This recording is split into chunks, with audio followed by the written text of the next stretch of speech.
The Mafia boss walked into Chicago's most exclusive gala with his mistress on his arm, certain his wife would disappear before midnight. But when the ballroom doors opened, every conversation stopped. Nora Santoro stood beneath the chandeliers in a black gown, calm as falling snow beside a man Gabriel believed had been dead for 7 years. In his hand was a locked silver case. Inside it was enough truth to destroy a marriage, expose a criminal empire, and reveal what really happened the night Nora's father died. Maybe you know what it feels like to be ignored, betrayed, or made to feel smaller so someone else can feel powerful. This story is about what happens when that silence finally breaks. Stay until the end, because Nora's arrival is only the beginning. Like the video and tell us in the comments where you're watching from. The woman he taught to disappear before Nora Santoro crossed that ballroom beneath 100 crystal lights before Gabriel dropped his glass and stared at Mason Reed, as if the dead had learned to walk. There had been 7 years of quiet. Not peaceful quiet. The kind that settles over a home when one person has learned that every honest word will be used against her. 7 years earlier, Nora Whitaker had still believed silence could protect what remained of her life. She met Gabriel Santoro at a hospital fundraiser 6 months after her father died. The ballroom smelled of white roses and expensive whiskey. Doctors, judges, donors, and businessmen moved beneath warm gold light while a string quartet played near the windows. Nora stood alone beside the silent auction display wearing a navy dress her mother once said made her eyes look silver. People approached carefully in those days. They touched her arm, lowered their voices, and spoke of Robert Whitaker as if death had washed every shadow from his name. Your father was a giant. Your father changed Chicago. Your father loved you more than anything. No one mentioned the men who feared him, the sealed warehouses along the river, or the black cars that idled outside the Whitaker estate. Then Gabriel appeared beside her with 2 glasses of champagne. He did not offer condolences. He looked at the painting in front of them and said, "That is the ugliest piece of art in Chicago." Nora glanced at the elderly artist standing behind him. "Someone donated it. That does not make it less ugly. The artist can hear you." Gabriel raised his glass toward the man. "Then I admire his courage." Nora laughed before she could stop herself. It was the first time she had laughed since the police pulled her father's car from the ravine outside Lake Forest. Gabriel looked at her as though he had discovered something no one else deserved to see. At the time, it felt like being noticed. Mason Reed saw something else. He stood near the entrance in a black suit, his attention moving constantly through the room. Mason had served as Robert Whitaker's security chief for almost a decade. He knew which politicians carried weapons and which businessmen drank when they were afraid. He also knew Gabriel had spent the previous month asking questions about Whitaker property. When Nora stepped onto the terrace for air, Mason followed. Snow drifted past the stone railing. "Stay away from Santoro," he said. Nora kept her eyes on the city. "Do not do this tonight," he asked. "Who controls the voting shares after your father's death? Half of Chicago asks about those shares. Men like him do not ask without wanting something." Nora turned. "And men like you never believe a woman can recognize danger without being told." Mason's jaw tightened. "I am trying to keep you alive. I am alive." The words came out sharper than she intended. Mason lifted one hand as if he might touch her face, then stopped. "You are grieving, and you are not my father, no."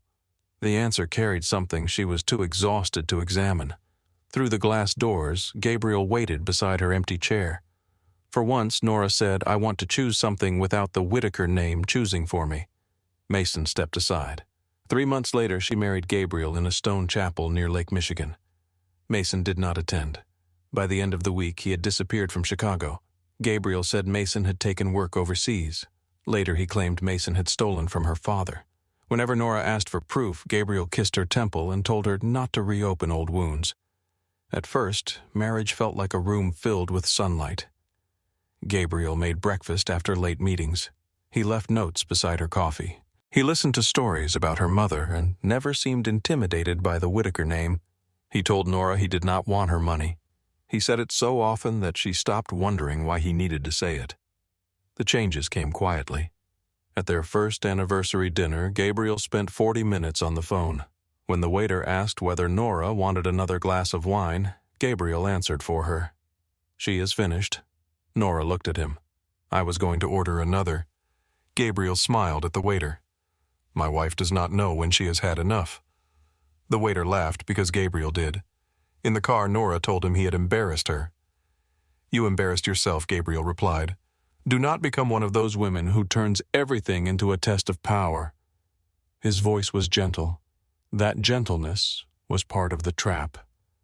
A year later, Nora attended a reception for Santoro Construction. A presentation showed projected revenue from a riverfront development. Nora noticed the land valuation did not match the original Whitaker lease. She corrected the number. The room fell silent. Gabriel smiled. Nora has always been creative with numbers. Several men laughed. This is not creativity, she said. The company does not own that land. Gabriel took the report from her hands. My wife has been under considerable stress. Please continue. That night he accused her of humiliating him in front of his partners. She reminded him the figure was wrong. He asked whether being right mattered more than being loyal. The next morning her access to the company records no longer worked. Then her personal driver was dismissed.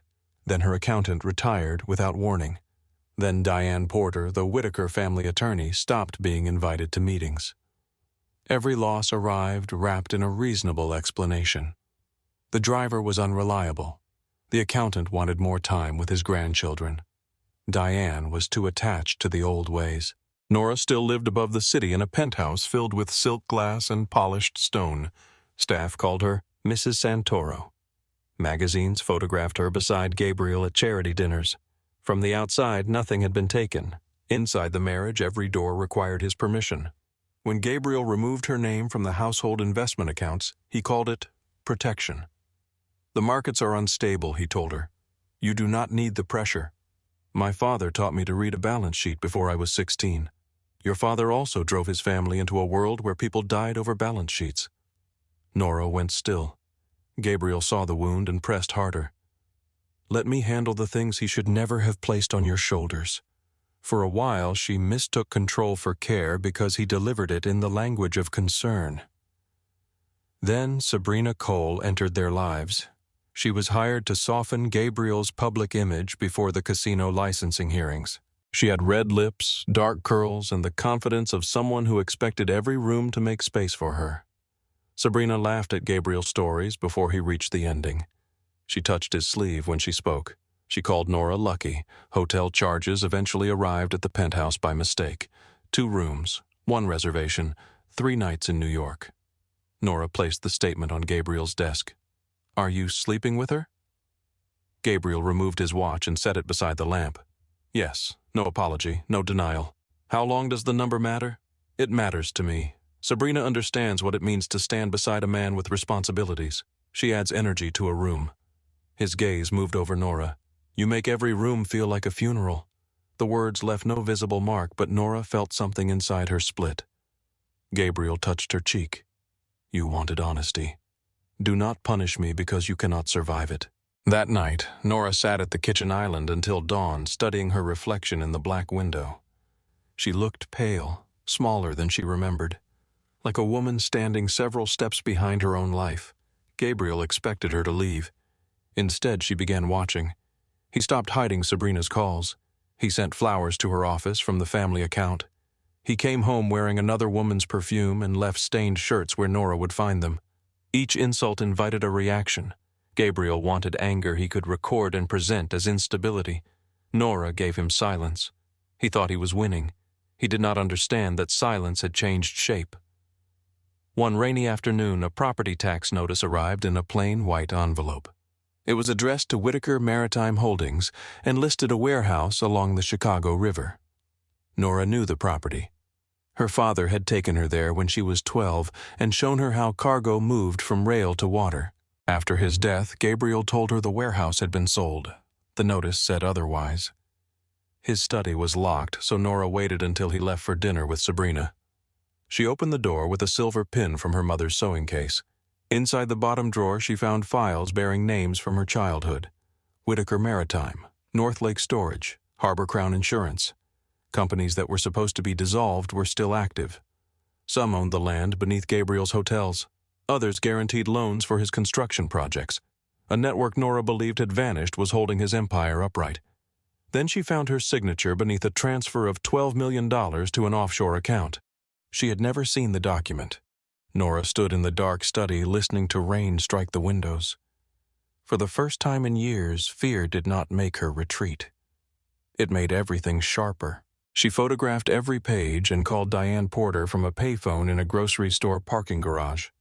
Diane answered after 4 rings. Nora. Hearing her name in that familiar voice almost broke her. I found Whitaker maritime records in Gabriel's office. Are you calling from your phone? No. Are you home? No. Good. Do not use any device Gabriel has touched. Nora tightened her grip on the receiver. What is happening? Your father placed the core Whitaker assets in a protected trust before he died. You remain the primary beneficiary. I found my signature on transfers I never approved. I suspected someone was using it. You knew I tried to reach you. Gabriel intercepted letters, canceled meetings, and told my office you wanted no contact. Nora remembered the envelopes he discarded, and the calls he claimed came from lawyers trying to exploit her grief. Diane lowered her voice. If Gabriel knows you are looking, he may move everything. Everything. Everything your father left you. For the next several weeks, Nora built a private record. She copied statements, photographed files, and listened when Gabriel spoke on the balcony after midnight. She wrote down names, dates, and account numbers. Sabrina became useful without knowing it. Her photographs placed Gabriel in hotels, private aircraft, and restaurants with executives who later denied meeting him. Nora saved every image. She also searched for Mason Reed. There was no current address, no recent photograph, and no business registration. One article claimed he died during a security operation overseas. Gabriel had told Nora that men like Mason disappeared because they carried too much blood to live in daylight. Now she wondered whether Gabriel had needed her to believe Mason was dead. The night of the Winter Crown Gala arrived beneath heavy snow. Gabriel dressed in the bedroom while Nora set dinner on the table. She already knew Sabrina's gown had been delivered to the hotel. She knew Gabriel had purchased a diamond necklace through Harbor Crown Insurance. She also recognized the necklace. Her mother wore it in the last family portrait taken before her illness. Gabriel entered the dining room in his tuxedo. I am not eating. Then why did you ask for dinner? Plans changed. He adjusted his cufflink. I want you gone before midnight. The precision of the order chilled her more than the words. Gone where I do not care. A hotel, your sister's place. One of those quiet little rooms you disappear into when adults are talking. Sabrina is going with you. Gabriel smiled. Sabrina understands what it takes to stand beside a man like me, and what does it take presence. He kissed Nora's forehead and left. She waited until the elevator reached the lobby. Then she opened her mother's jewelry box and removed the velvet lining. A small phone rested beneath it. Only one number was stored inside. Mason answered on the first ring. Are you hurt? His voice was older, rougher, but unmistakable. Not in a way a hospital can fix. Where is he on his way to the gala? Silence carried 7 lost years between them. I found the Whitaker companies, Nora said. I know. Her breath stopped. You know I know enough to understand why your father died. Nora rose. Did Gabriel kill him? Not over the phone. I need the truth. You need to leave that apartment. I am not running. I did not ask you to run. The old command in his voice stirred her anger. Then he softened. I am asking you to survive the next hour. Nora looked around the bedroom. Gabriel had chosen the clothes he preferred, the locked drawers, and the photographs in which she always stood behind him. I need the archive. Once you open it, there is no quiet life to return to. There is no quiet life now. Mason arrived 14 minutes later in a dark sedan. Nora entered the underground garage wearing a wool coat over the pale dress Gabriel selected for dinner. Mason stepped from the driver's side. His hair was shorter. A thin scar crossed his right temple. The years had hardened his face, but his eyes were exactly as she remembered. Hello, Mason. Hello, Nora. He opened the passenger door. She did not move. Did Gabriel kill my father? Mason looked toward the security camera. Not here. That is not an answer. No, he said. It is not a denial either. He drove her south along the river to an abandoned Whitaker shipping office hidden between dark warehouses. Inside, they descended in an old freight elevator to a private vault beneath the building.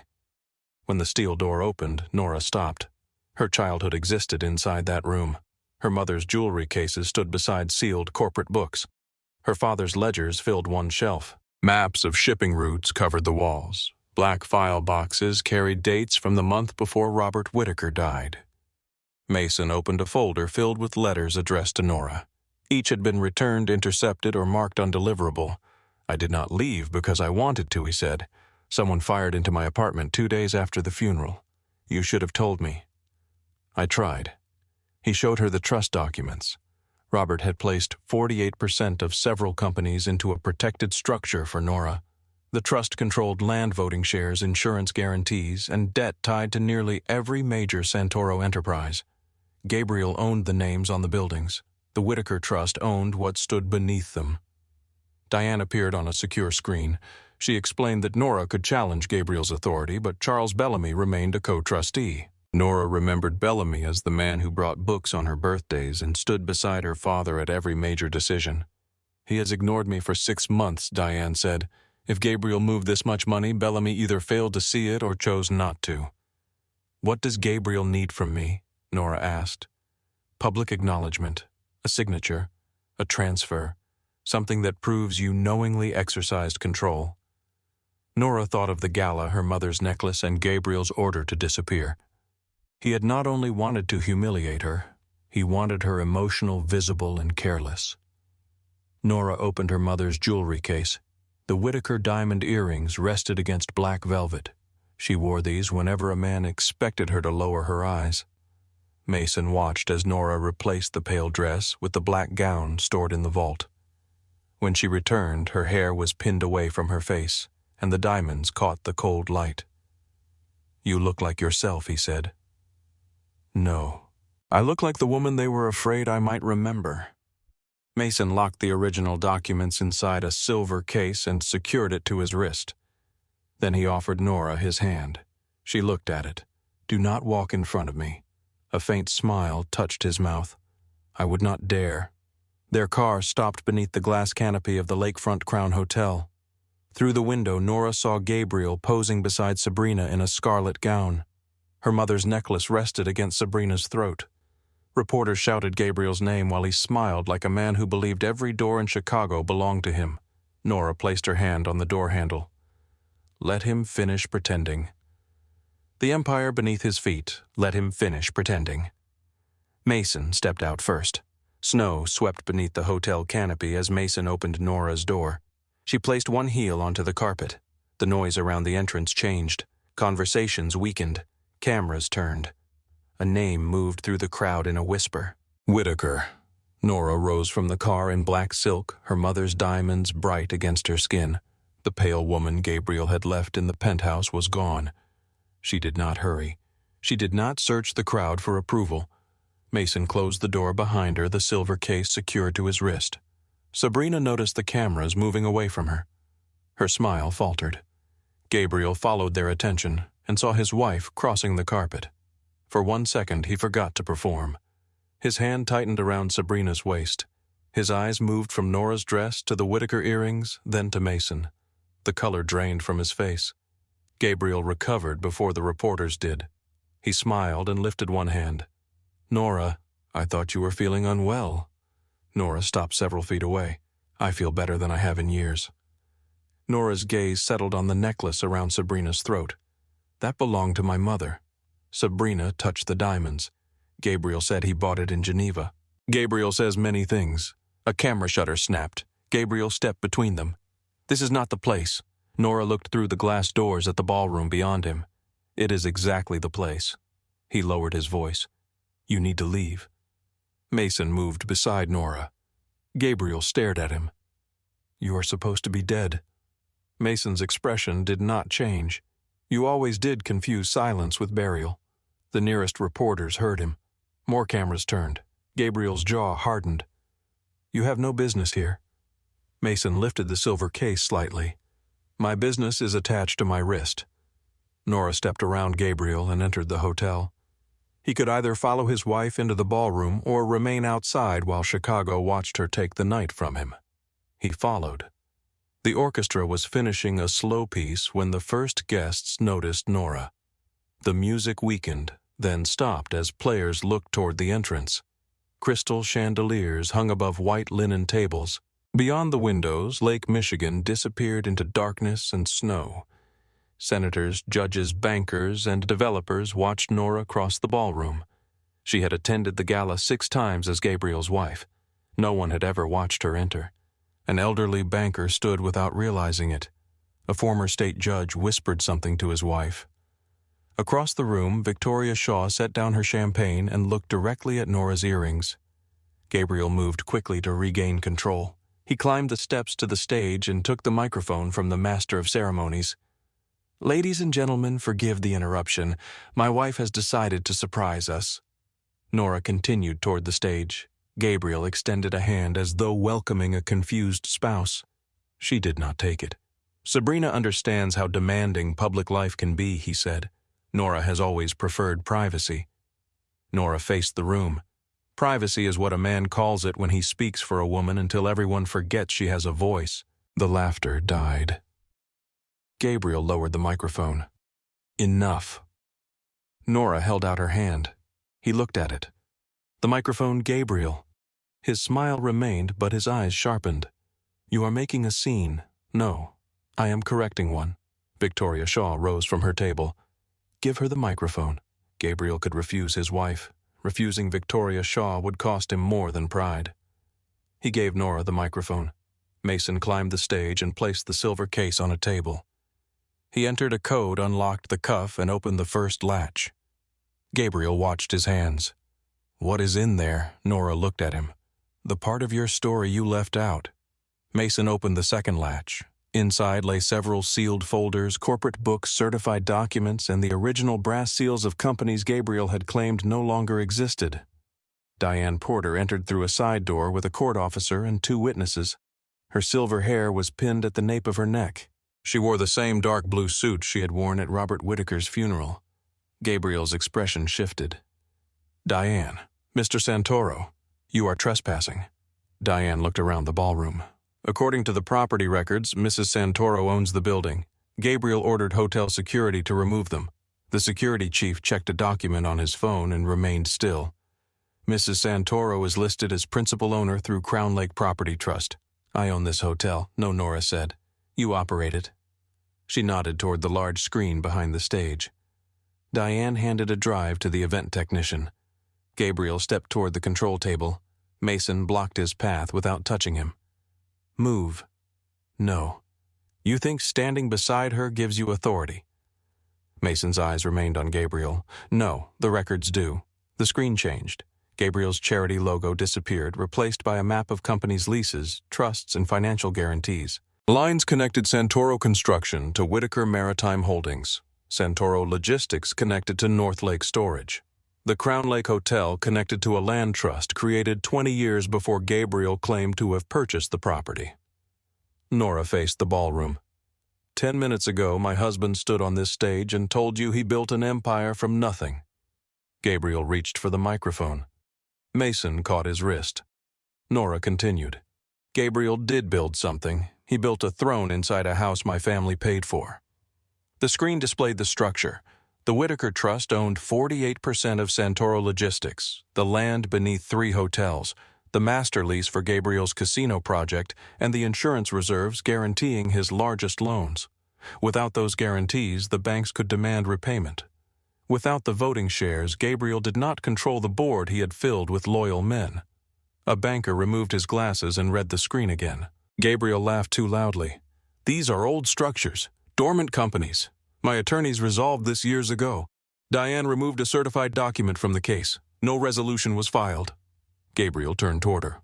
"You worked for Robert. You were dismissed after his death. I resigned when you attempted to restrict Nora's access to her own records. Nora asked for privacy." Nora looked at the room. "I never asked Diane Porter to stop contacting me." Diane displayed copies of returned letters, blocked appointment requests, and messages from Gabriel's office, falsely claiming Nora wanted no communication. Gabriel's public image depended on certainty. He spoke with certainty, walked with certainty, and made other people doubt themselves before they could doubt him. Now every document forced him to explain. He had no explanation that did not expose another lie. Nora lifted the microphone. The Whitaker Trust does not own every dollar Gabriel has made. It does not own every business carrying his name. It does, however, control the foundation supporting most of them. A city contractor stood and left the room. Gabriel saw him go. "Sit down," he called. The man did not turn. Another phone rang. Then another. Bank representatives began checking messages. Lawyers moved toward the walls to make private calls. A union executive who had spent the evening beside Gabriel shifted to a different table. Power did not leave a man all at once. It left in inches. A chair pulled away. A call went unanswered. A handshake was withheld. A door opened for someone else. Sabrina stood alone beside the stage. Her fingers still rested on Elaine Whitaker's necklace. Nora looked at her. "Sabrina, please do not remove it." Sabrina's face tightened. "Why?" "Because it is evidence." The word moved through the room. Sabrina turned to Gabriel. "You said you purchased it." "I did." "From whom? This is not relevant." "It is around my neck." Gabriel stepped toward her. "Take it off and give it to me." Nora raised one hand. "Do not touch it." Sabrina looked between them. For the first time that evening, no one was telling her which role to play. The mistress, the replacement, the beautiful proof that Gabriel could discard one woman and elevate another. She unclasped nothing. Instead, she stepped away from him. Nora spoke calmly. "The necklace was removed from my mother's estate inventory 3 months ago. It was insured through Harbor Crown. The claim was approved by a company connected to Gabriel's office." Sabrina's eyes filled with something close to panic. "You told me it came from Geneva." Gabriel's voice dropped. Sabrina stopped talking. She stared at him. "You told me your wife had no claim to anything. A photographer captured the moment." Nora did not smile. Sabrina had entered the affair willingly, but humiliation was Gabriel's weapon. Nora would not use it simply because it was available. "Keep the necklace in place," she said. "Diane will arrange for it to be documented." Sabrina swallowed. "Am I being accused of theft? No, not yet." Gabriel climbed onto the stage again. "This spectacle is over." He reached for the silver case. Mason closed the lid beneath Gabriel's hand. "You do not touch Whitaker property." Gabriel looked at Nora. "You bring a former killer into a charity gala and expect these people to trust you." Mason's eyes narrowed, but Nora answered first. "No one here is required to trust Mason." She looked around the room. "They are only required to read." The screen changed again. A scanned copy of the prenuptial agreement appeared, followed by a sealed amendment. Diane held up the original. Gabriel's confidence flickered. Nora saw it. For the first time she understood that he had not expected this document. "The amendment was signed 3 days before our wedding," Diane said. "It requires complete disclosure of any use of Whitaker assets. Concealment of criminal activity results in immediate suspension of management privileges and the loss of marital claims against the trust." Gabriel shook his head. "That amendment was never executed." Diane pointed to the final page. "Is that your signature?" He looked at the enlarged image. The room waited. If he denied it, Diane could request a handwriting examination and raise questions about every other document bearing his name. If he admitted it, he admitted the clause applied. Gabriel smiled thinly. "I signed hundreds of pages before the wedding." Nora stepped closer. "You signed it because you believed I would never read it." His eyes met hers. There was anger there, but something else moved beneath it. Not surprise. Recognition. Nora felt a coldness settle at the base of her spine. Gabriel looked too composed. He was losing the room, the banks, the property, and the woman he had spent 7 years controlling. Yet, beneath the anger, he was waiting. Nora turned back to the guests. "Beginning at 8 tomorrow morning, an independent forensic audit will examine every company tied to Whitaker assets." A bank representative stood. "Who authorized the audit?" I did. "On what authority?" Diane answered. "As primary beneficiary and controlling party under the Emergency Protection Clause." The banker nodded slowly. Nora continued. "Until the review is complete, no trust property may be sold refinanced, transferred, or used as collateral. No record may be destroyed. No executive may move funds through a Whitaker-controlled entity." She looked directly at the men seated at Gabriel's table. If you received instructions to move money tonight, preserve them. 3 faces changed. That was enough. Gabriel took the microphone from its stand. You are accusing everyone in this room. No. Only the people who are afraid of an audit. A low murmur passed through the guests. Gabriel looked toward the doors, then toward the board members who no longer met his eyes. He turned to Nora. You think a few old papers make you powerful, no? She stepped close enough that only the first tables could hear clearly. They make me difficult to erase. Victoria Shaw approached the stage. She did not look at Gabriel. Nora Whitaker. The use of Nora's maiden name struck the room like a ceremonial bell. Victoria took both of Nora's hands. You have your mother's eyes. Nora's composure nearly broke. She used to say that was a warning. Victoria smiled faintly. She was usually right. Gabriel interrupted. This is not a Whitaker memorial. Victoria finally looked at him. No. Memorials are for the dead. Her gaze shifted toward Mason. Some of us appear to have been misinformed. Mason inclined his head. Victoria turned back to Nora. Chicago has waited a long time to see a Whitaker stand upright again.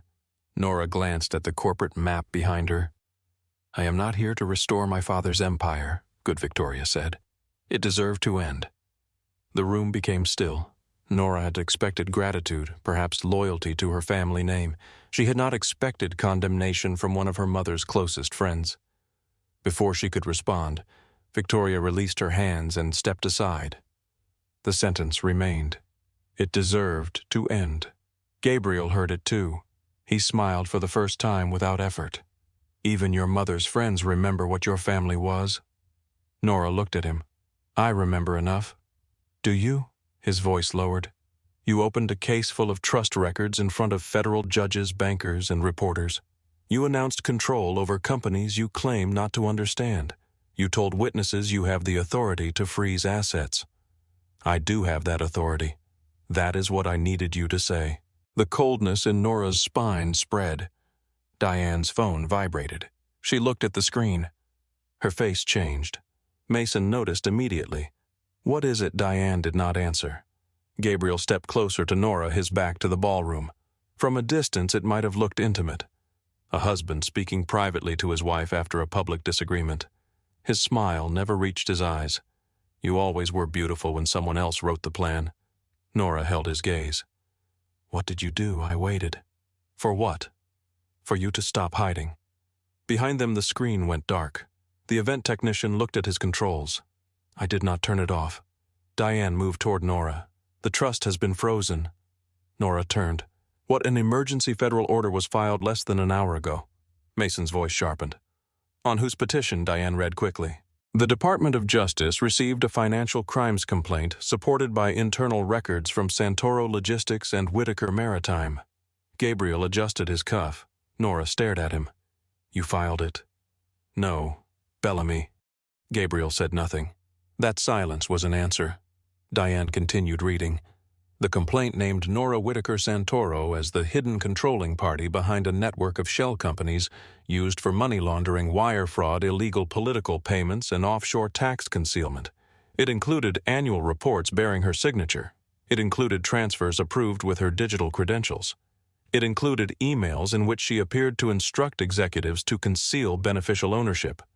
Nora felt the ballroom tilt around her. I did not send those. I know, Diane said. Can you prove it? Diane did not answer quickly enough. Gabriel leaned closer. For years you let me sign what needed signing. You let me manage what needed managing. You did not ask where the money went because you preferred feeling innocent. Nora remembered the accounts he removed from her view, the papers placed beneath her hand during rushed dinners, the passwords he claimed were required for estate maintenance. How long? Long enough. You forged my signature. Your signature is on the documents. That was not my question. Gabriel's eyes remained calm. You wanted to tell this room that you control the empire. Now every camera has recorded you saying it. Nora looked toward the reporters. Phones were raised. Broadcast cameras remained fixed on the stage. Her own words had become evidence before she understood the accusation. Mason took the microphone from the stand and set it down. We leave now. Gabriel smiled. You should. Mason picked up the silver case. Nora did not move. If you knew about the trust, why were you afraid when I arrived? Gabriel glanced at Mason. I did not know he was alive. It was the first answer that felt entirely true.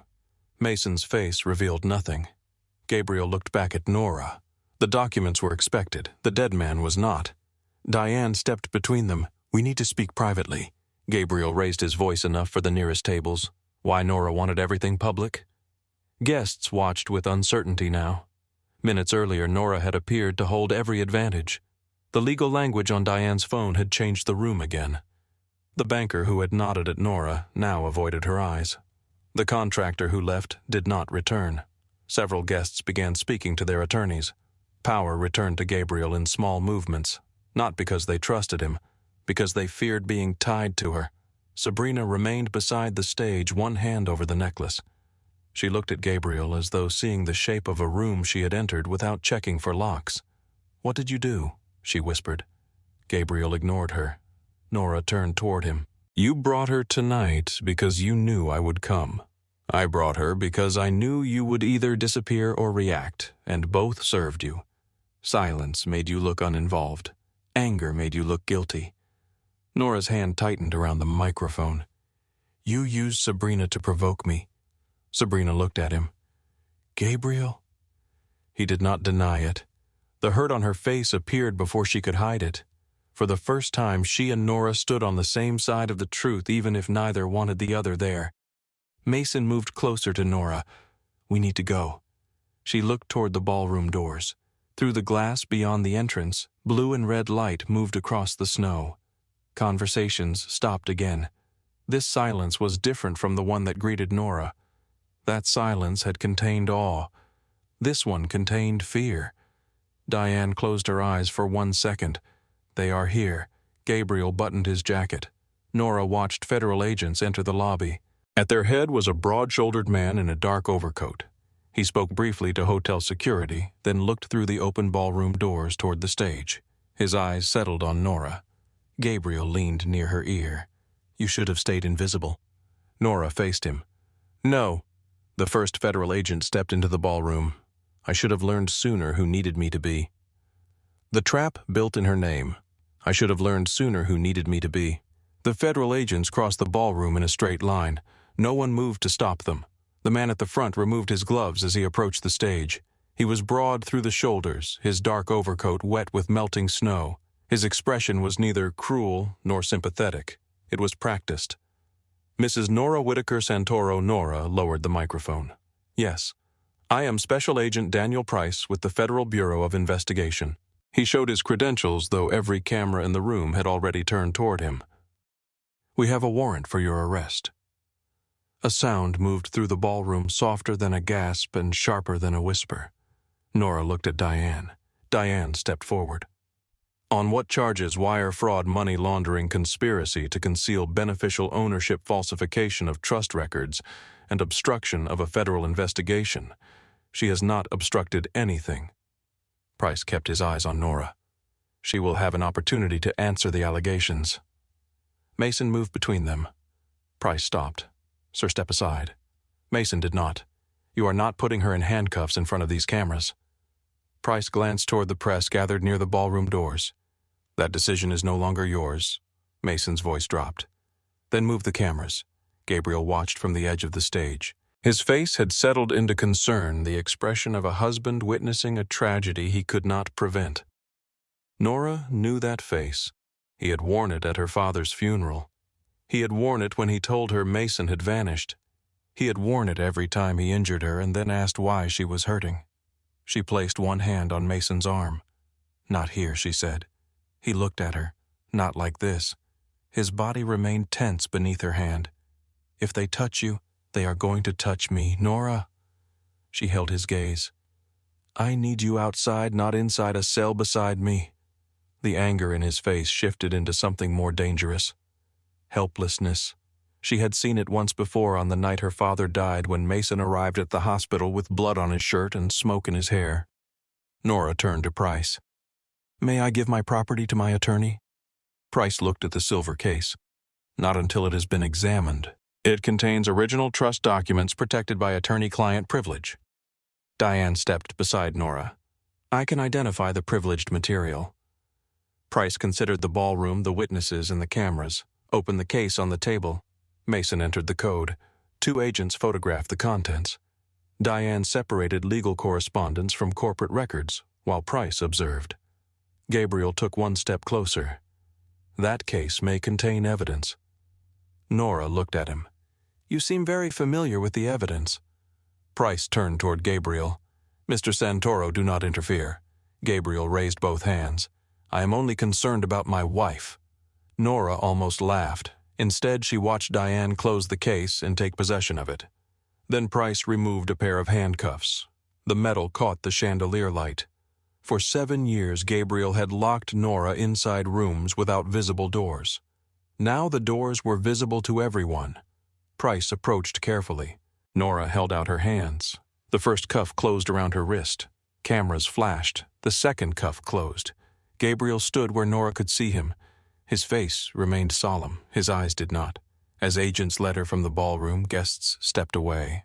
Some looked embarrassed. Others looked hungry for details. Men who had ignored Nora when she was silent now watched closely because her destruction entertained them. Sabrina remained near the stage with Elaine Whitaker's necklace against her throat.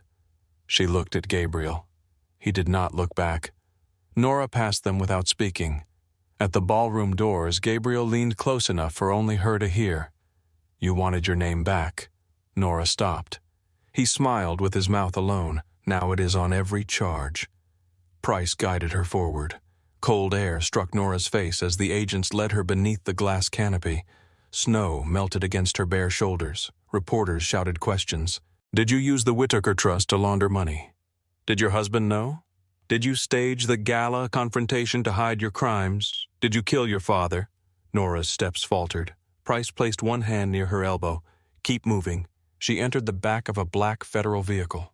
The door closed. Through the tinted glass, she saw Mason standing beneath the canopy with his fists at his sides. Gabriel remained inside the hotel. He did not follow her into the snow. The vehicle pulled away. Chicago passed in fragments of light. Storefronts, traffic signals, snowbanks blackened by tires, couples leaving restaurants, a woman laughing beneath an umbrella. Ordinary life continued within arm's reach. Nora sat in the rear seat with cold metal around her wrists and wondered how many times Gabriel had prepared this moment while sleeping beside her. At the federal building, officers took her jewelry, her shoes, and the pins from her hair. Her mother's earrings disappeared into a clear plastic bag. The black gown looked wrong beneath fluorescent light. A woman photographed Nora from the front and both sides. Another officer pressed her fingers into ink. By the time Agent Price entered the interview room, dawn had begun whitening the narrow window above the door. He placed a paper cup of water on the table. Nora did not touch it. Diane sat beside her, 1 hand resting on a yellow legal pad. Price opened a thick file. I want to make something clear before we begin. I am not interested in your marriage. I am not interested in who embarrassed whom at a gala. Then why was I arrested in front of 300 people? Because the warrant was approved and because we had reason to believe you might move assets after publicly asserting control. I asserted control to prevent assets from being moved. That is your explanation. It is the truth. Price studied her. Truth usually arrives with records. He opened the first folder. A wire transfer appeared on the screen mounted to the wall. $12 million moved from Whitaker Maritime Holdings to an account in the Cayman Islands. Nora's digital authorization appeared at the bottom. She recognized the date. She had been in Boston that week attending a medical conference for the foundation her mother once supported. I did not approve that. Price displayed another transfer, then another. Each carried her credentials. Each moved money through companies tied to Gabriel. Price changed the screen. An email appeared.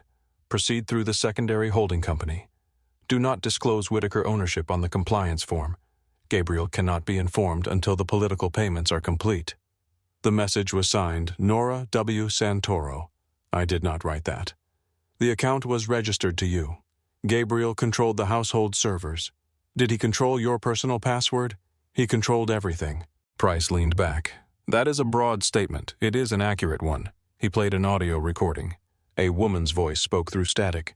Move the funds before the quarterly review. Use North Lake. Bellamy will approve the second signature.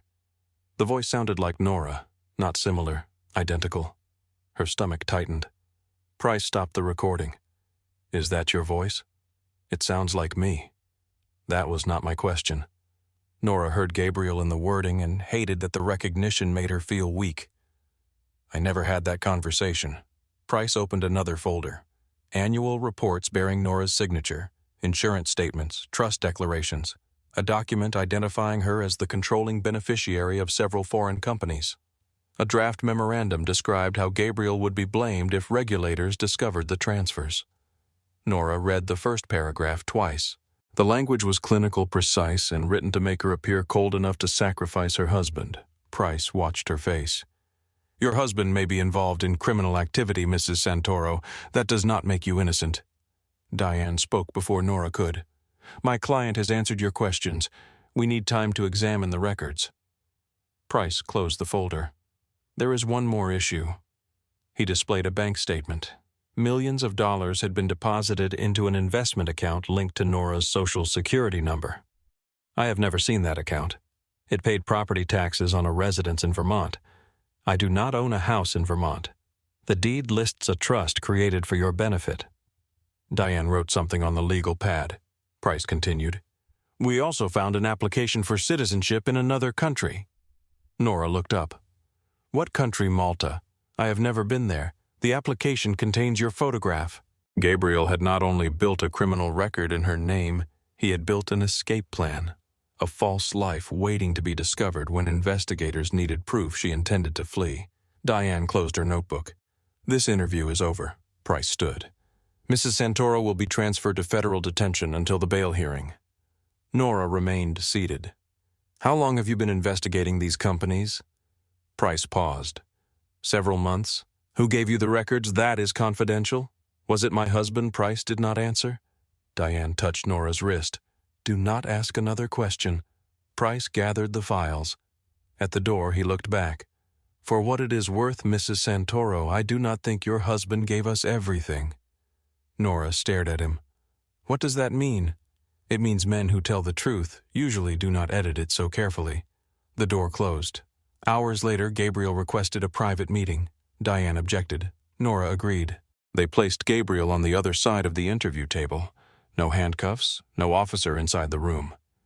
He wore the same tuxedo from the gala, though his tie was gone and the collar stood open. He looked tired in a way Nora knew was deliberate. I came as soon as they allowed me. You came when the cameras were gone. Gabriel sat. You should sign the cooperation agreement. What cooperation agreement? He placed a folder on the table. Nora did not touch it. If you transfer your beneficial interest in the Whitaker Trust to Bellamy Management, evidence will surface showing that you were manipulated.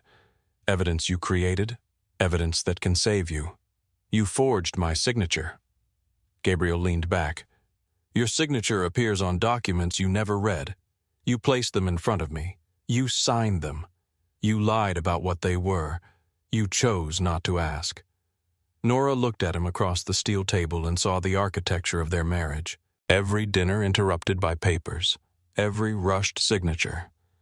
Every time he called her tired, fragile, or overwhelmed. He had not merely silenced her. He had documented her silence. How long, she asked. Gabriel's eyes remained calm. Bellamy approached me before the wedding. The room seemed to shrink. Before you met me, no. Before I proposed. What did he want? He wanted someone close enough to manage you. Manage me. You were grieving. You distrusted the family structure. You wanted distance from the Whitaker name. Bellamy understood that distance could be useful. Nora's fingers curled beneath the table. And you, I understood you. No, you studied me, at first. The answer arrived too easily. Gabriel continued.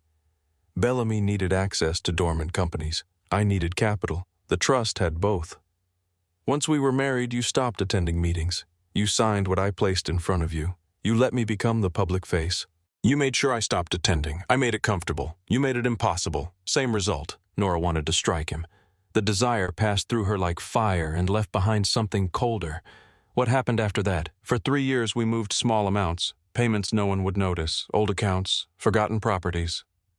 Then we built a record, in my name, in the name of the beneficiary who legally controlled the trust. I did not control it. You told a ballroom full of witnesses that you did. The trap closed again. Gabriel leaned forward. We needed you to claim the companies publicly. Bellamy believed you never would. I knew better. You brought Sabrina to provoke me. You needed a reason to stop hiding. Did she know she knew what I told her? That is not an answer, no. She did not know about the federal complaint. Nora thought of Sabrina standing beneath the chandelier, fingers pressed to a stolen necklace, discovering she was not a partner, but a piece on Gabriel's board. Why, tonight Bellamy needs your remaining interest transferred before the auditors reach the original trust. What is in the original trust? Gabriel smiled slightly. You sign, and perhaps you will find out. What happens if I refuse? You remain the woman who controlled a criminal network while pretending to be an innocent wife. And I become the husband who cooperated. Nora studied him. You think they will let you walk away? I gave them records. You gave them the records you wanted them to see. Gabriel's expression changed by less than an inch. Price had been right. The truth was edited. Nora pushed the folder back toward Gabriel. No. His smile vanished. You have not read it. I do not need to. You are facing decades in prison. Then I will face them with my name still mine. Gabriel lowered his voice. Do not mistake defiance for strength, and do not mistake fear for surrender. For several seconds they sat in silence. Then Gabriel rose. At the door, Nora spoke. Did you kill my father? His hand stopped near the handle. He did not turn. Your father had many enemies. That was not my question. Gabriel opened the door. No, he said. But the pause before the answer followed Nora long after he left. The bail hearing took place the next afternoon. Nora entered the courtroom wearing a plain navy suit Diane had brought from her office. Without makeup and jewelry, she looked younger, more exposed. Mason sat behind the defense table. His eyes found hers the moment she entered. The government argued that Nora had access to international accounts, corporate aircraft, and foreign citizenship documents. They requested detention without bail. Diane presented evidence that Nora had never used the accounts, never visited Malta, and had surrendered her passport. The judge listened without expression. Then he set bond at $5 million secured by verified assets unrelated to the disputed Whitaker Trust. Diane's face tightened. Nora looked at Mason. He was already speaking to someone on the phone. By evening, the bond had been posted. Nora learned the details in the courthouse elevator. Mason sold his company, Diane said. What in 2 properties? No. He transferred the proceeds this afternoon. The elevator doors opened. Mason waited in the lobby. Nora walked directly toward him. You sold everything, not everything. You sold the security company. Yes. The company you built after Chicago, yes. You sold your house, one of them. And the other property, it was an office. You posted $5 million for me? Mason glanced toward the reporters outside. This is not the place. Nora stepped closer. I did not ask you to destroy your life. His expression hardened. You did not destroy it. You sold everything you had. Everything is not everyone. The words stopped her. Mason lowered his voice. I did not buy a place beside you. I did not purchase your gratitude. I posted a bond so you could stand outside a cell and decide what happens to your own life. You could lose all of it.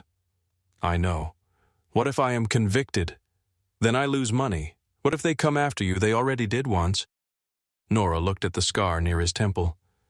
You cannot keep paying for the Whitaker family. I am not paying for your family. He held her gaze. I am betting on you. Diane led them through a side exit before the press could surround them. They drove to a secure apartment above the river. The windows faced west away from the hotel and the penthouse where Nora's clothes photographs and married life remained under federal seal. The apartment belonged to one of Mason's former clients. It contained 2 bedrooms, a narrow kitchen, and almost no furniture. For the first time in years, Nora slept in a room Gabriel had never entered. She woke after midnight with her heart racing. In the dream, her father's car burned at the bottom of a ravine. Gabriel stood beside it holding a pen. He asked her to sign before the flames reached the doors. Nora sat upright. A light burned beneath the kitchen door. Mason sat at the table with Diane, surrounded by copies of financial records. Neither had slept. Nora joined them. Diane pushed a cup of coffee toward her. We found a pattern. She spread the transfers across the table. Each transaction passed through several companies before reaching an offshore account. The structure changed every few months, but one authorization code appeared repeatedly. CB17. Nora recognized it. Charles Bellamy. Diane nodded. His initials in the year he became trustee. Nora traced the code with one finger. Why would he leave a mark? Because it was not meant to identify him. It told the banks the second trustee had approved the transaction. Then the banks knew. Some knew. Others saw valid trust authority and stopped asking questions. Mason placed a second set of records beside the first. The companies mirror your father's old network. Nora looked at the names. Warehouses, insurance companies, consulting firms, political foundations. Her father had used the same channels to hide payments to union officials and city inspectors. Gabriel had not built the machine. Bellamy had simply turned Robert Whitaker's machine against his daughter. Nora leaned back. My father created this. Diane chose her words carefully. Your father created parts of it, and you protected him. I represented him. That is not an answer. Diane looked tired for the first time. Yes, I protected him. I told myself I was protecting legitimate employees and innocent family members from the consequences of his choices. You mean me? You were one of them. And now my name is on everything. Diane did not defend herself. Mason broke the silence. The forged audio is not perfect. He played the recording from the interview through specialized software. At normal speed, the voice sounded natural. When slowed, tiny breaks appeared between words. Breaths repeated. Background noise changed in places. They built it from real recordings, Mason said. Speeches, private messages, interviews. Nora remembered Gabriel encouraging her to record introductions for charity events. He often asked her to repeat sentences because the sound was unclear. He had collected her voice one piece at a time. Diane examined the waveform. Can this be proved with the original source files? Where are they? Mason looked toward Nora. Probably in Gabriel's office or Bellamy's archive. The next afternoon, a message arrived on Mason's secure phone. A woman's voice said only one sentence. I have something Gabriel forgot to erase. Sabrina appeared at the apartment after dark. Without the scarlet dress diamonds and cameras, she looked almost unrecognizable. She wore jeans, a black coat, and no makeup. Mason searched her bag before allowing her inside. She did not object. Nora stood near the window. Sabrina removed the Whitaker necklace from her coat pocket.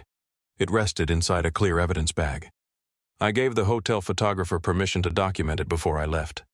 She placed it on the table. Nora looked at her mother's diamonds. Why are you here? Sabrina took out a small phone. Gabriel gave me this 3 months ago. He said it was for private calls. Calls with him, and messages he did not want traced to his regular account. She unlocked the phone. There were conversations between Gabriel and Charles Bellamy. Most used coded language. Activation, public acknowledgement, final beneficiary transfer. One message had been sent 2 days before the gala. Use the necklace. If she sees Elaine's property on Sabrina, she will act. Nora read it twice. Sabrina's voice shook. He told me you were refusing a divorce because you wanted to control him. Nora looked up. You knew he was married? Yes. You came into my home, yes. You wore my mother's necklace. I did not know whose it was. You knew it was not yours. Sabrina swallowed. Yes. Silence filled the apartment. Mason watched both women without interrupting. Nora spoke quietly. You helped him hurt me. Yes. The answer carried no excuse. Sabrina's eyes filled, but she did not look away. He used me too. That does not erase what you chose. I know. Nora looked at the phone. Then help us prove what else you helped him hide. Sabrina released a breath. She opened an audio file recorded accidentally during a call. Gabriel's voice came through first. Bellamy is nervous about the original ledger. Then Bellamy answered, Robert should have died the first time we touched the brakes. The room went still. Nora gripped the edge of the table. The recording continued. Gabriel said, He did die. Bellamy replied, Because you followed him. A chair scraped across the floor as Mason stood. His face had gone pale. Sabrina stopped the recording. There is more, but they noticed the line was open. Nora looked at Mason. What happened that night? He turned away. Mason, I reached the road after the crash. That is not what I asked. He pressed both hands against the kitchen counter. Your father's brakes had been altered. He changed cars at the last minute. Someone followed him from the city. Gabriel, I could not prove it. Did you see him? No. I saw tire tracks. A second vehicle had stopped near the guardrail, and my father Mason closed his eyes. He was alive when I reached the ravine. The words tore the air from Nora's lungs. You told me he died instantly. That is what Gabriel told the police. What did my father say? Mason turned. He said Bellamy's name. Nora stared at him. Why did you keep this from me? Because someone shot through my apartment 2 nights later. Because every officer I contacted already had a report blaming me for the security failure. Because Gabriel was beside you before I could reach you. You left me with him. I thought he was protecting you. You warned me about him. I thought he wanted your money. I did not know he wanted your father dead. Nora's voice broke. You left me with him. Mason accepted the accusation without moving closer.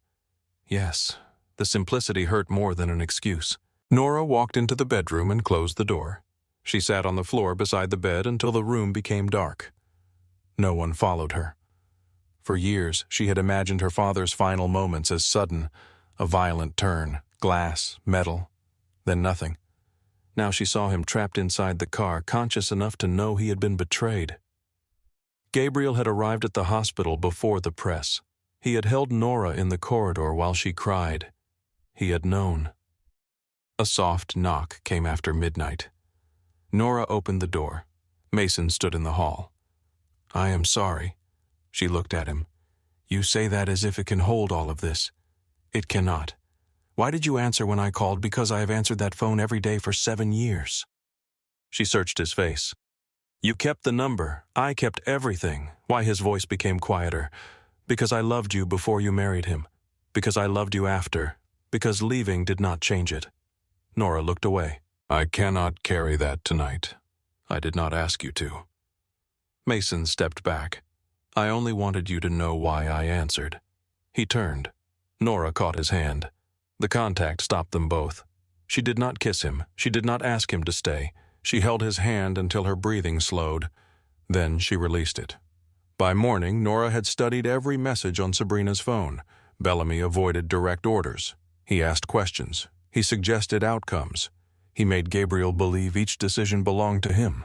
The financial records tied Bellamy to fraud, but the murder remained hidden behind implication. Nora understood why. Charles Bellamy had spent her childhood explaining power to her. A careful man never gave an order when another man could be made to volunteer. A careful man never confessed when silence preserved authority. But Bellamy had one weakness. He had never believed Nora was capable of understanding him. She sent a message from a secure account. I found Robert's private ledger. The original. I will transfer my interest if you explain what he hid from me. Bellamy answered 12 minutes later. Come alone.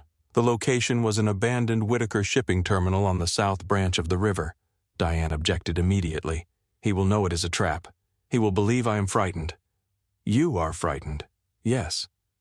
Nora looked at the message. That is why he will believe it. Mason placed a recording device beneath the collar of her coat. A second transmitter rested inside a button. If the signal drops, you leave. If the signal drops, you come in. Nora, I need him to speak. I need you alive. She met his eyes. Then trust me to know the difference between courage and surrender. Mason adjusted the wire once more. Outside evening settled over the river. The terminal rose from the darkness like the remains of a dead kingdom. Broken windows reflected distant city lights. Rust covered the loading doors. The faded Whitaker name stretched across the brick above them. Nora stepped from the car. Mason remained behind the wheel, listening through the transmitter. She crossed the frozen yard alone. Inside, a single lamp burned above the warehouse floor. Charles Bellamy stood beneath it in a charcoal coat, holding a silver thermos and 2 porcelain cups. He smiled when Nora approached. Your mother's favorite tea, he said. Nora stopped several feet away. Bellamy poured 1 cup. You always drank it when you were afraid. Nora looked at the tea, then at the man who had watched her grow up. I am not a child anymore, Charles. His smile remained. That is what tonight will determine. What happened on the night her father died? That is what tonight will determine. Bellamy lifted the porcelain cup and offered it to her. Nora did not take it. Steam curled between them. The warehouse smelled of rust-cold water and old wood soaked by decades of Chicago winters. Beyond the broken windows, the river moved beneath a skin of ice. Bellamy placed the cup on a crate. You always trusted me more when I spoke gently. I trusted you because my father did. Your father trusted very few people. And look where that got him. Bellamy's smile faded. Nora held a leather folder beneath her arm. Inside was a duplicate ledger Diane had prepared from verified records. Several pages were genuine. Others had been left blank. Bellamy watched the folder. You said you found Robert's private ledger. I did. Where in the vault Mason kept hidden. At the mention of Mason, Bellamy's eyes sharpened. So Reed is alive. You sound disappointed. I sound surprised. You taught me that surprise is simply fear wearing better clothes. Bellamy almost smiled again. That sounds like your father. No, it sounds like you. Nora opened the folder and removed several copied pages. Payments to city officials, transfers through maritime companies, names connected to judges, contractors, and union leaders. Bellamy glanced at the records without touching them. These are incomplete. The missing pages are in a secure location. With Reed, with someone you cannot reach. Bellamy looked toward the dark loading bay. Everyone can be reached. The sentence settled between them. Nora kept her breathing steady. Mason's voice had gone silent in the receiver hidden beneath her collar, but she knew he was listening.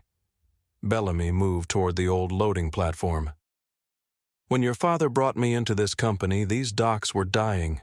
Rail contracts were collapsing.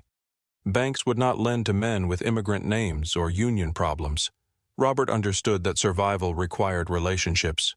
Bribes, influence, threats, leverage, people died. Bellamy turned. People always die when power changes hands. Nora thought of her father trapped inside burning metal.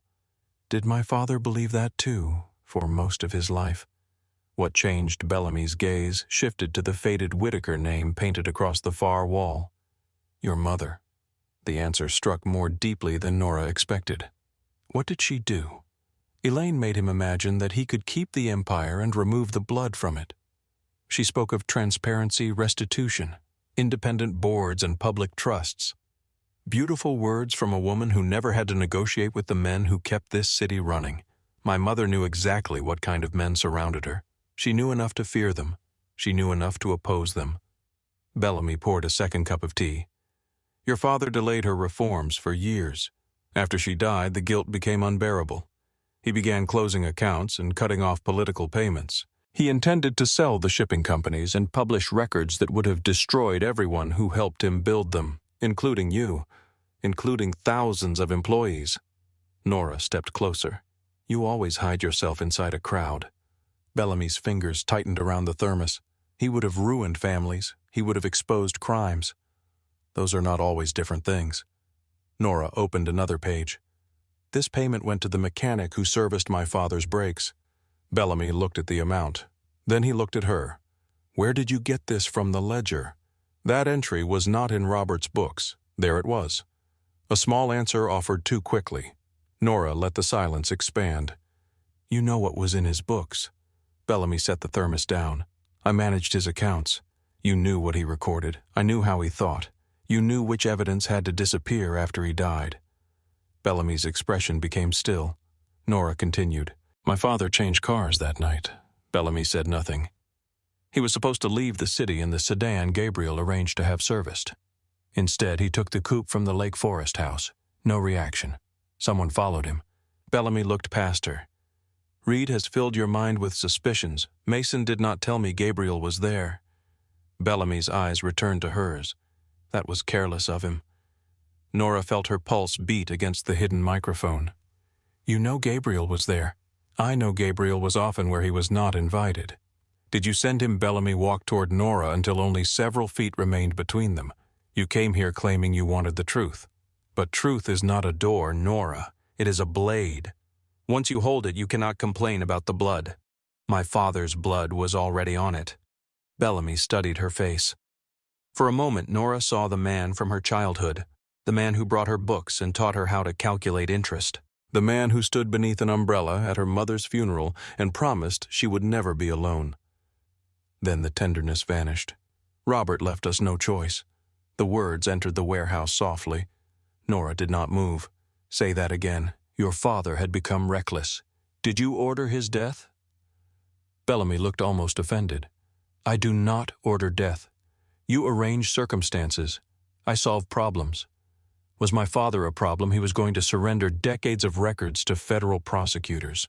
He believed he could negotiate immunity for you and Elaine's charities. He did not care what happened to the rest of us, so you touched the brakes. Bellamy looked at the copied page again. We weakened a line. The car was supposed to lose pressure outside the city. There would have been an accident. Tragic, believable, and quick. Nora's throat tightened. But he changed cars. Yes, and Gabriel followed him. Bellamy walked toward the broken windows. Snow pressed against the glass. Gabriel had one task. Recover the document case before Robert reached the state police. What was inside? Names, accounts, judges, officers, men who would have gone to prison. Did Gabriel force him off the road? Bellamy did not answer. Nora took another step. Did Gabriel force my father's car through the guardrail? Bellamy looked over his shoulder. He was supposed to frighten him into stopping. That is not what happened. No. What happened? The warehouse seemed to hold its breath. Gabriel struck the rear quarter panel. Robert lost control. The car went through the barrier. Nora saw the ravine again. The smoke, the hospital corridor, Gabriel's coat around her shoulders. Was my father alive after the crash?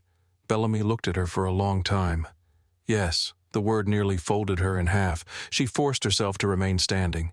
Gabriel went down to the car.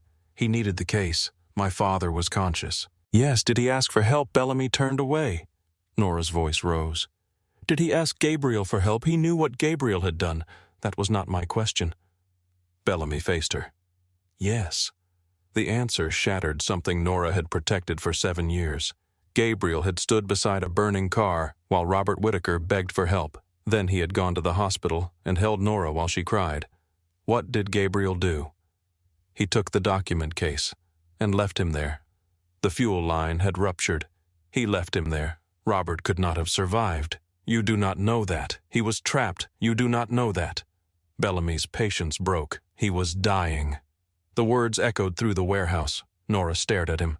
Bellamy realized too late how much he had said. She kept her voice low. Did Gabriel tell you my father was still alive? Bellamy remained silent. Did he tell you yes? Nora closed her eyes for 1 second. The pain was too large to feel all at once. When she opened them, Bellamy was watching her collar. His gaze settled on the small rise beneath the fabric. Nora saw the realization arrive. Bellamy moved faster than she expected. He seized the edge of her coat and pulled the recording device free. The wire snapped. A burst of static filled Nora's hidden receiver. Bellamy stared at the transmitter in his hand. You came here wearing a wire. Nora stepped back. You came here carrying tea. Bellamy crushed the device beneath his shoe. The lamp above them went dark. A second later, a gunshot struck the metal crate beside Nora. She dropped behind a support column as another shot tore through the wall. Bellamy's guard moved from the shadows near the loading bay. Nora ran. Her shoes slipped on the cold concrete. She kicked them off and crossed the warehouse barefoot. A bullet struck the floor behind her. Bellamy shouted, Do not kill her. We need the transfer. The order gave Nora half a second. She reached the old conveyor line and pulled herself beneath it. The guard rounded the corner. A figure moved through the darkness. Mason struck the man from the side. They hit the floor hard. The gun slid beneath a crate. The guard reached for a knife. Mason caught his wrist and drove it against the concrete. The knife fell. Nora saw the old Mason in his face then. The man her father used when negotiation ended. Cold, efficient, capable of doing terrible things without hesitation. The guard stopped fighting. Mason had one hand around his throat. His other hand reached for the fallen knife. Nora, she said. Mason froze. The guard gasped beneath him. Mason looked at Nora. She shook her head. Not for him. For one terrible second, Mason seemed caught between two lives. Then he released the man and kicked the knife away. Federal agents entered through the loading doors. Hands where we can see them. Lights flooded the warehouse. Bellamy stood near the river exit with a pistol in one hand and the damaged recording device in the other. Agent Price approached from behind an armored vehicle, put the weapon down. Bellamy looked toward Nora. "You have no idea what you have destroyed." Nora walked into the light. "No, I know exactly what you preserved." Bellamy raised the pistol slightly.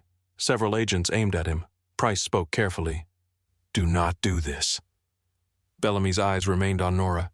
"You owe your life to men like me. My father said the same thing. He gave you everything. He gave me a cage and called it an inheritance." Bellamy's hand trembled. Nora continued. "You killed him to protect an empire he no longer wanted. He was weak. No, he was late." Bellamy's face twisted. "You think publishing records will cleanse your name? I am not trying to cleanse it." "Then what are you trying to do?" Nora looked at the faded Whitaker letters above him. "End it." Bellamy lowered the weapon. Agents moved in and forced him to the floor. Price took the broken transmitter from his hand. "The signal failed," Nora said. Price looked toward one of the technicians. "We received enough?" "How much everything before he found the wire?" Bellamy turned his face against the concrete. "You have nothing without context." Price crouched beside him. "We have motive financial conspiracy sabotage and an admission that Robert Whitaker was alive when Gabriel Santoro left him." Bellamy closed his eyes. Nora looked at Mason. Blood ran from a cut above his eyebrow. She crossed the distance between them. "Are you hurt?" "Not in a way a hospital can fix." The echo of her own words nearly broke her. Mason reached for her face, then stopped. Nora closed the distance and rested her forehead against his. Neither spoke. Outside, federal vehicles moved across the frozen yard. Price approached them. "We need Gabriel before he knows Bellamy talked." Sabrina had already given the agents the information they needed. Gabriel maintained a private aircraft through a Wisconsin holding company. A pilot had been ordered to prepare it less than an hour after Nora entered the warehouse. By the time Gabriel reached the small airfield north of Chicago, snow covered the runway. Federal vehicles waited beside the hangar. He stepped from his car carrying one leather bag. Price approached with 4 agents. Gabriel looked toward the plane, then toward the highway. There was nowhere left to go. "I assume Charles lost his nerve." Price held out a warrant. "You are under arrest for conspiracy, financial fraud, obstruction, identity theft, and the murder of Robert Whitaker." Gabriel gave a quiet laugh. "Murder requires proof. We have a recorded confession. From Bellamy. From the man who sent you." Gabriel's expression changed. Only slightly. "Enough." He removed his watch and handed it to an agent. "I want to speak to my wife." Price closed the cuff around his wrist. She declined. Gabriel looked toward the dark road beyond the airfield. For 7 years he had entered every room Nora occupied. Her bedroom, her office, her grief, her silence. Now for the first time she had denied him access. The federal case against Nora began to weaken within days. Technicians traced the false emails to devices controlled by Bellamy's office. The recordings had been assembled from charity speeches, private messages, and household audio files. The foreign accounts were created using documents copied from Nora's estate records. The Malta citizenship application had been prepared by a consultant who admitted Gabriel paid him through a Santoro company. Agent Price met Nora and Diane in a federal conference room. "The charges against you will be dismissed." Nora looked at the file before him. All of them.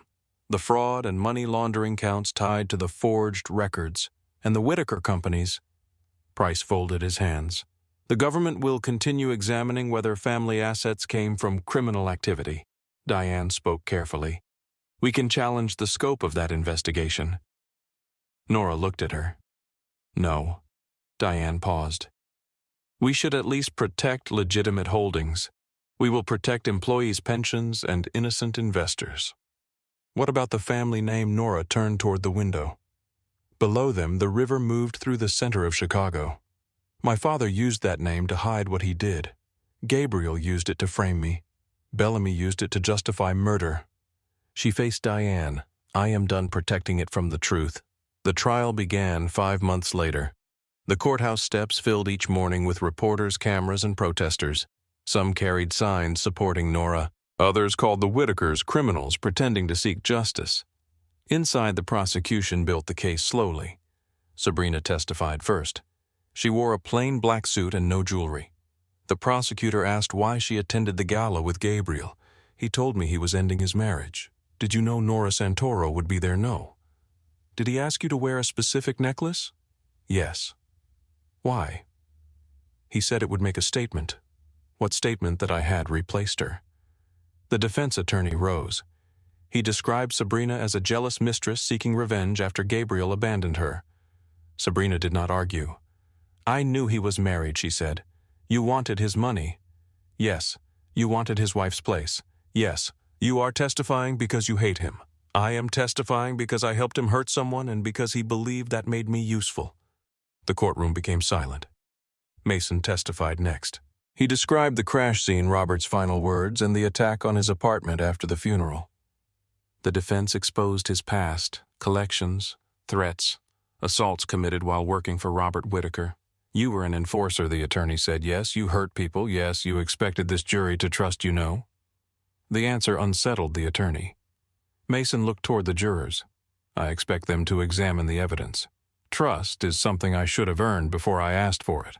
Diane presented the trust records. She showed how Bellamy and Gabriel blocked Nora's access intercepted correspondence and used dormant companies to build a criminal record in her name. Then Nora took the stand. Gabriel watched her from the defense table.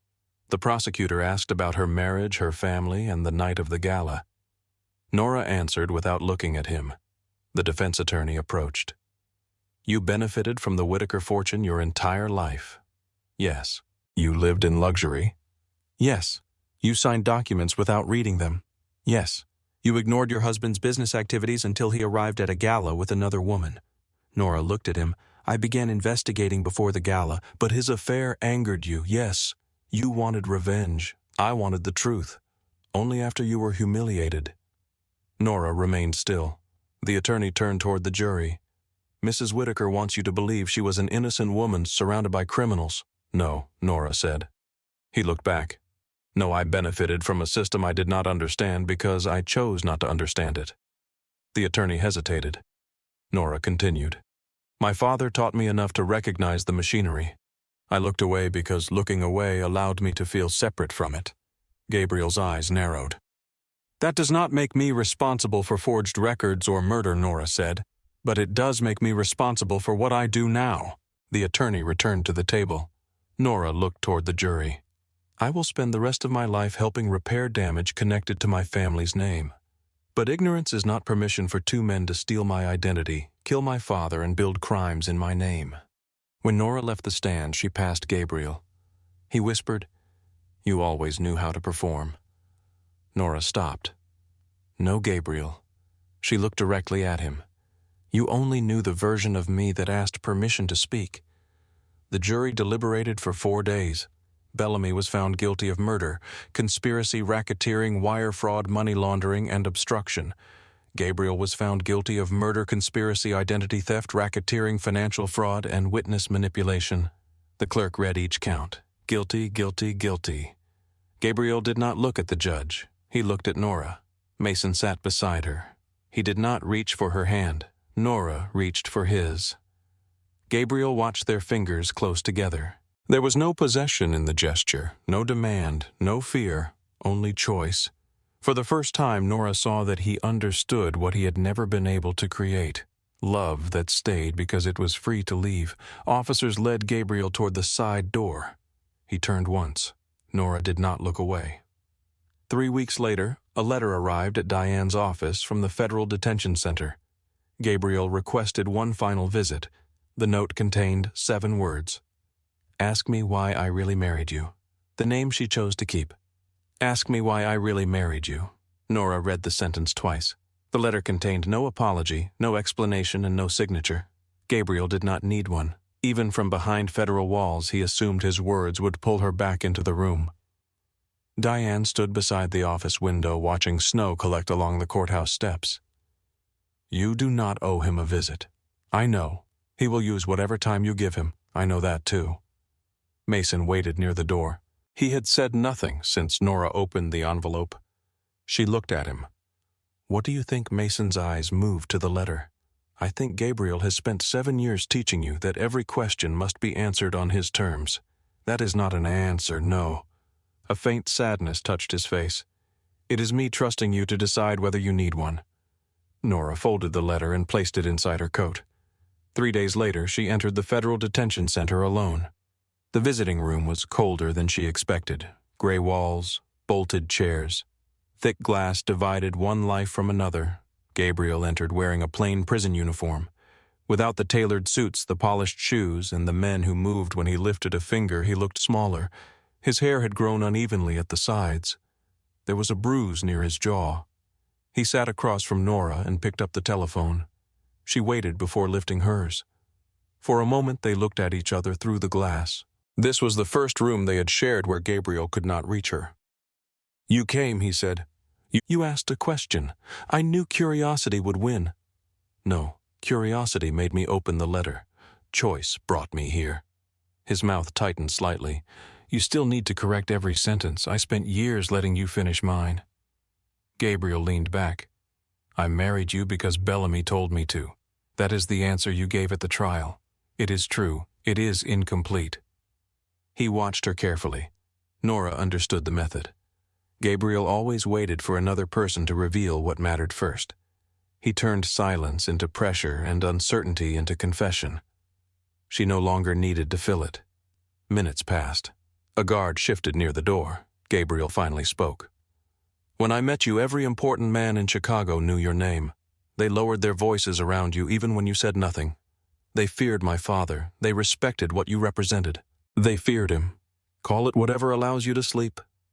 Nora said nothing. Gabriel looked at the glass between them. "I came from a neighborhood where men like Robert Whitaker owned the buildings, the banks, and the police who drove through our streets. My father spent his life unloading trucks at a warehouse your family controlled. He died with nothing.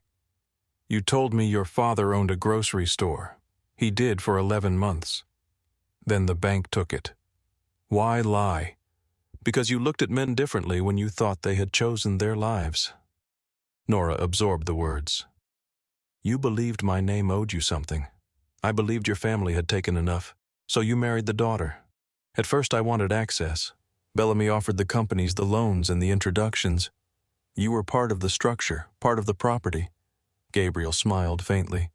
"You were never property, Nora. Property is simple. Then what was I adore?" The answer landed without surprise. He continued. "The first night we met, you laughed at something I said. Do you remember the painting? You looked at me as if I were the only person in the room who did not want something from you. You did want something." "Yes." His fingers tightened around the telephone. "But then you looked at me again." Nora saw the old charm enter his face. Not enough to convince her. Enough to remind her why it once had. "I wanted to know what it would feel like to be chosen by someone who could have chosen anyone," he said. "You were chosen, for a while. I married you. You never stopped being a Whitaker. I tried. That was the problem." Gabriel leaned closer to the glass. "You carried power without needing to show it. Even when you were grieving, even when you were quiet, it was there. Men who dismissed me still opened doors for you. People remembered your mother. They remembered your father. You walked through a city built to recognize your blood, and you hated me for it. I hated what I became beside you." "No." Nora's voice remained calm. "You hated that standing beside me did not make you feel larger." The bruise near Gabriel's jaw darkened under the white light. "At the beginning, I wanted your trust. Later, I wanted proof that trust was meaningless. So you punished me for giving it. I taught you what the world was. You taught me what you were." Gabriel's mouth hardened. "I could make judges return calls. I could close streets. I could move millions before breakfast. Yet you could sit at the end of a table and make me feel like the man unloading trucks for someone else. I never treated you that way. You did not have to." He lowered his voice. "You made me feel it simply by existing." Nora understood then. Gabriel had not destroyed her because she was weak. He had tried to make her weak because he could not bear the possibility that she was not. "You wanted to know if you could make me smaller than you," she said. Gabriel looked at her for a long time. Yes. The honesty arrived too late to wound her in the old way. Nora nodded. "You did." Something like satisfaction entered his eyes. Then she continued, "And I learned how to grow back.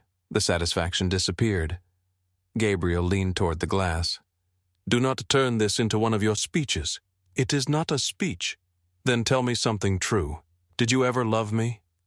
Nora looked at the man who had held her after her father died, slept beside her, stolen her name, and waited for her to disappear. Yes. His expression shifted. I loved the man who brought me coffee after nightmares. The man who made me laugh when I thought grief had taken that from me. The man who said he wanted nothing from the Whitaker family.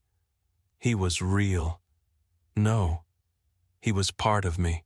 He was a costume. Gabriel shook his head. You needed him. I needed to believe he existed. Nora touched the glass with 2 fingers, not near his hand, but near her own reflection. I loved someone you created to enter my life. I do not know how to mourn a man who was never there. A guard announced that 5 minutes remained. Gabriel glanced toward the clock. What will you do with the money? Return what can be returned.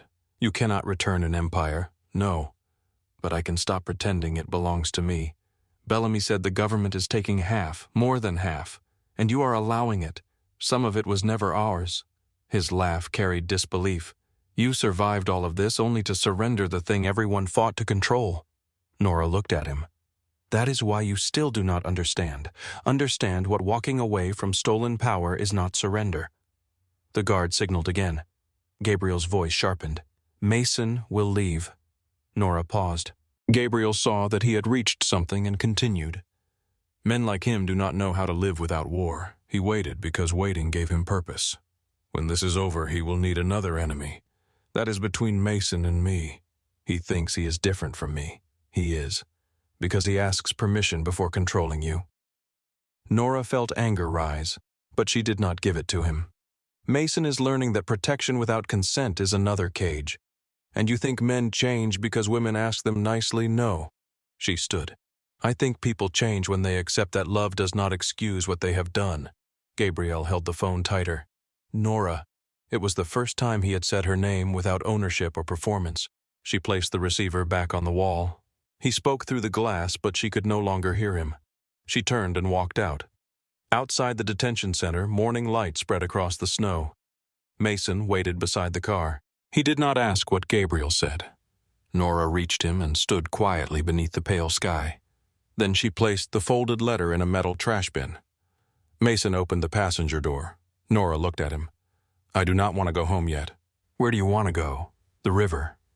They drove south. For the next year, Nora's life became a series of rooms filled with records.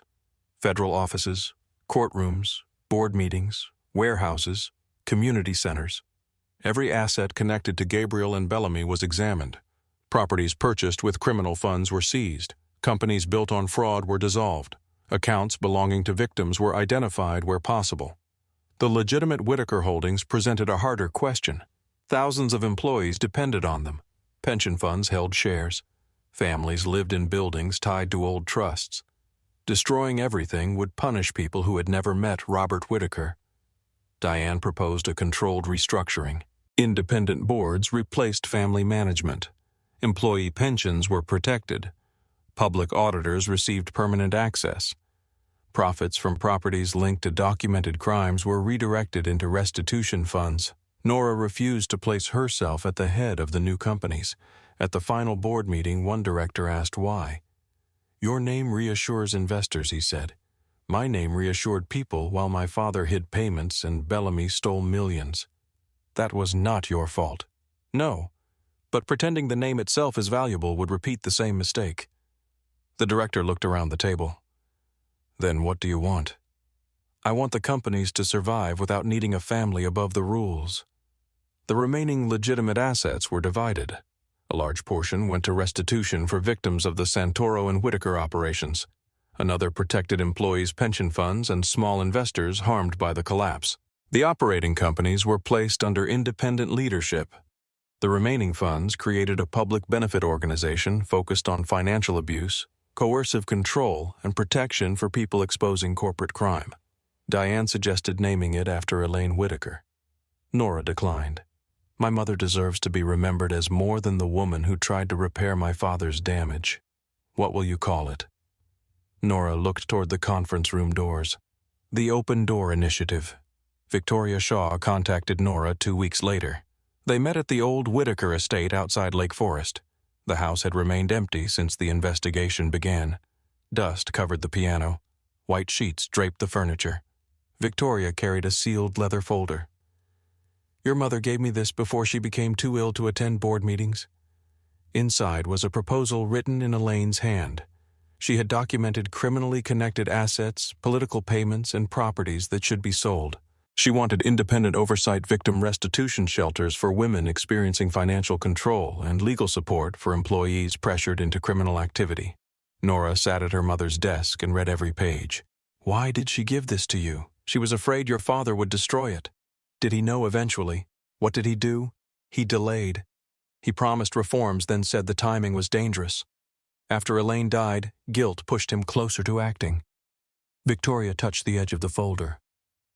"That is why Bellamy became afraid." Nora looked around the room where her mother had spent years smiling for photographs beside a man she was quietly trying to stop. She knew. She knew enough, and she stayed. Victoria's expression softened. Leaving powerful men is rarely a single decision. Sometimes it is 100 decisions made while searching for one safe door. Nora closed the folder. "I will publish the records. Your mother wanted some names protected. Why employees, families, people forced into cooperation? I will protect victims, not reputations." Victoria nodded. "Elaine would have argued with you. I know. She would also have been proud."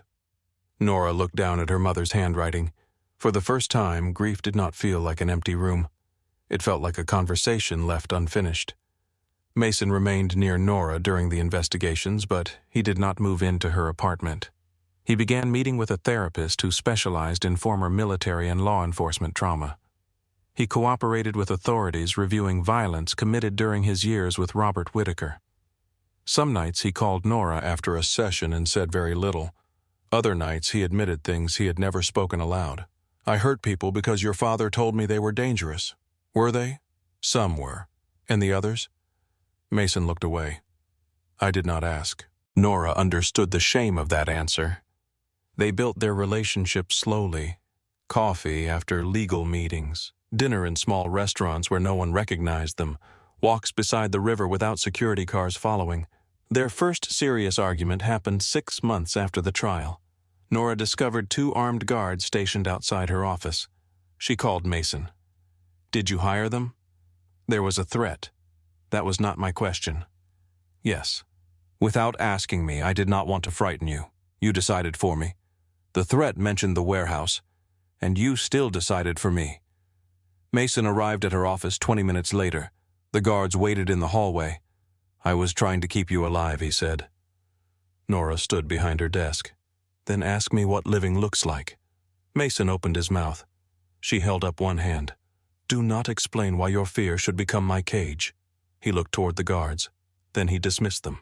The next morning he returned with a written security assessment and 3 options. He placed them on her desk. "You choose the level. You choose the people. You can reject all of it." Nora read the first page. "You did not make a recommendation. I have one. Why is it not written here? Because you asked for choice before influence." She looked at him. That moment meant more than promises made beside burning warehouses. Nora chose a limited plan and hired one of the women Mason recommended. Sabrina entered a federal witness protection agreement after testifying against Gabriel's remaining associates. Before leaving Chicago, she requested one meeting with Nora. They met in a quiet hotel lounge near the airport. Sabrina placed Elaine's necklace on the table in its original case. "I thought standing beside a powerful man would make me powerful." Nora looked at the diamonds. "Did it? It made me visible. That is not the same thing. I know that now." Sabrina folded her hands. "I am sorry." Nora studied her. "You knew he was married?" "Yes, you enjoyed hurting me before you understood he was using you." Tears filled Sabrina's eyes. "Yes, I do not forgive you." Sabrina nodded. "I did not come to ask." Nora closed the necklace case. "Being used does not erase what you chose. I know. And what you chose does not remove your ability to become better." Sabrina breathed out slowly. They did not embrace. They did not promise friendship. They left with something more difficult than forgiveness. The truth.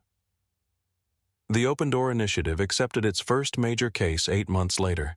Leah Morgan was 32 with 2 children and less than $40 in an account her husband monitored daily. He controlled her wages, opened credit cards in her name, and threatened to leave her homeless if she filed for divorce. His family business hid income through false payroll records. Nora recognized every method, not the exact details, the structure. Confusion presented as care. Dependence described as protection. Every locked door explained as love. The organization provided Leah with legal representation, emergency housing, forensic accounting, employment support, and counseling. Months later, Nora stood beside Leah in an empty apartment while her children ran between cardboard boxes. Leah held a new key in her palm. "Why did you build this place?" she asked. Nora looked through the window at the street below. "Because leaving is expensive." Leah waited. "And no one should have to purchase freedom alone." 10 years after the Winter Crown Gala, Nora returned to the same ballroom. The chandeliers still hung above the polished floor. Lake Michigan still stretched beyond the glass. But the door stood open. The event honored survivors, investigators, attorneys, social workers, and employees who exposed financial crimes. Nora arrived beside Mason. He carried no weapon. She wore no armor. Time had not erased what happened between them. It had taught them how to speak before silence hardened into distance. Victoria stood at the podium. "Please welcome the founder of the Open Door Initiative, Nora Whitaker."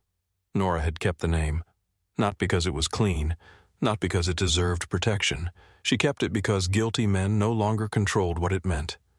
Before she stepped forward, Mason looked at her. Ready, Nora saw the stage where Gabriel had once praised himself as a king. She saw the doors through which federal agents had entered.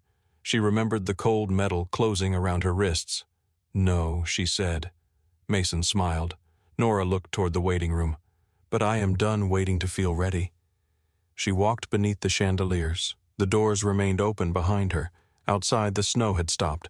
No one asked Nora to lower her eyes. No one told her where she belonged. She entered the room without a husband's permission, a father's empire, or a dead man's protection. She entered as the woman who had survived every name other people gave her. And this time she chose what her own would stand for.